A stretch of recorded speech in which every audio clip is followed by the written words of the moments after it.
வெள்ளரிக்காவே வந்து பல வெரைட்டிஸ் இருக்குங்க. அதுலயும் இந்த வெயில் காலத்துல வெள்ளரிக்காய் சூப்பரா வளரும். நான் இந்த சந்தைகள்ல போகும்போது இந்த விதைகள்லாம் வாங்குறது எனக்கு பழக்கம். பரங்கிப்பேட்டை சந்தையில வெள்ளரிக்காய் விதை வாங்கி முளைக்க போட்டு செடியா வளர்த்தா வெள்ளை குக்கும்பர் அது வந்து நம்மளுக்கு வந்திருக்கு. இது பேரே எனக்கு தெரியாது. நம்ம சப்ஸ்கிரைபர் தான் இதோட பேர் வந்து ஒயிட் குக்கும்பர் அப்படின்னு சொன்னாங்க. இதை வந்து நம்ம இப்போ கட் பண்ணுவோமா? லைட்டா பழுத்துடுச்சு.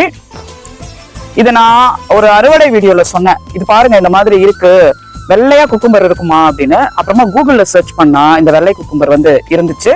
கண்டிப்பா இது நாட்டு ரகமா என்னன்னு எனக்கு தெரியல. இப்ப நீங்க அதை கமெண்ட்ல சொல்லுங்க.